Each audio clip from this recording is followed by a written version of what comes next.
Ah, nawala. Sabi dito, siguro pwede po to kay Brother Wendell kasi sabi dito, patanong naman po kung ano epekto sa mga anak ng nagli-live-in na mga magulang ang kanilang ama ay namatay na nang hindi nakapag-kumpisal. Okay, Brother Angel, ikaw sagot niya, Brother Angel, kaya mo yan? Okay, so ano nga natin yung tanong, sino yung nag-live-in at sino yung tatay namatay? Paano ba yun? Yung tatay ba yung live-in na nakamatay niya po yun? I think so. Sabi po dito, parang ang nangyari dito ay dalawang tanong kasi sabi dito, ano epekto ng mga anak na nagli-live-in na mga magulang? Tapos, ang kanilang ama. So, yun nga, namatay na yung tatay na hindi rin nakapagkumpisal. So, dalawa ang ano dito, question. Well, to be frankly speaking, 1035 of Catechism of the Catholic Church talagang ano, no? So, if you die in a mortal sin, you will go to hell right away. Actually, ano siya kagad, agad-agad, no? So, yun ang magiging ano. So, ang tanong din, effect ba sa pamilya or dun lang sa namatay, sister? Ano exactly? Ano daw pong magiging, sandali. Anong epekto sa mga anak? At also na rin doon sa naging, ano, naging nanay. Kasi, ano connected. Okay, siguro ang sinasabi diyan, lilinawin natin na parang yung nanay at tatay ang live-in, no? Hindi kasal sa pare. And then namatay si tatay, no? Yung tama, yung kasi parang medyo ano siya, no? Medyo hindi malinaw ang tanong. Ang sabi niya may live-in tapos yung anak, yung tatay namatay.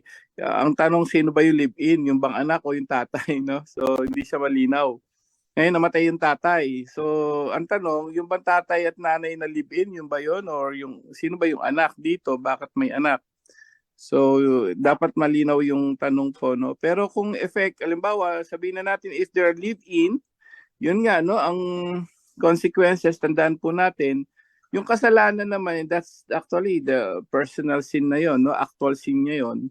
Siya yung mananagot doon. Yung mga anak naman, as long as if they repent, and then if talagang ano, no, sincerely repent, wala namang problema yun. They can go back to God and then they can still even be a saint. Pwede sila maging holy din. Kagaya ng isang santa na isa'y anak din sa labas. We need to remember, if live-in ang tatay and nanay, nagkaanak ka, or even civil marriage, they are born out of wedlock. Ano ibig sabihin they were born out of wedlock? Kahit civil yan, kasal sa ano yan, ibig sabihin, ikaw ay pinanganak sa labas, anak ka rin sa labas, ayon sa simbahan. Kasi hindi kasal sa tunay na Christian church ang iyong magulang. So, anong effect nun? So, biblically, Deuteronomy chapter 23, verse 2, ang sabi doon, talagang medyo may problema yung anak sa labas talaga, no? But, sabi nga ni Bro Wendell dati, may situation na isang santa, anak siya sa labas, nagbalik loob naman, naglingkod sa Diyos, naging santa pa rin. So, there's always a way. No? So, anong epekto nun? Yung una-una, sa tatay, if they are live-in lang and then hindi siya nakapagsisi, nakapag-repent ayon sa 1035 ng Catechism po natin, sorry to say, sabi nga, although it's just guidelines lang yan, no, mga guide lang yan, you will go straight to hell. Lahat po na nakikinig ngayon, no? If you're living in a state of mortal sin, talagang kailangan hanggat buhay tayo, hanggat may chance, repent. Sabi nga ni Pope Francis, repent, magsisi before you will go to hell. So lahat po tayo sinasabihan yan, no? Yun ang maging consequences natin. Even Pope Francis, sinabi yan, diretsahan niya, no? Sa kanyang mensahe. Sa lahat ng mga, lalo yung mga pagano, yung mga masasamang tao, sinasabi niya, repent. Because while you have time, before you before you go to hell. So mahirap nga naman. And the consequences of the children, yung mga family niya, yun nga, no? It's up to you. Pwede kayong magbago, pwede kayong maglingkod sa Diyos, pwede kayong pwede kayong you still have chance, kagaya ng Santa na anak siya sa labas.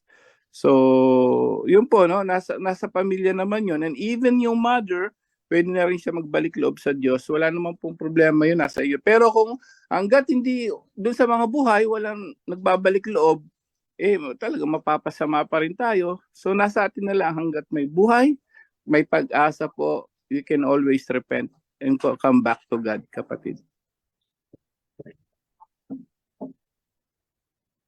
Si Silda? Oh. Okay, Ted na? Okay, third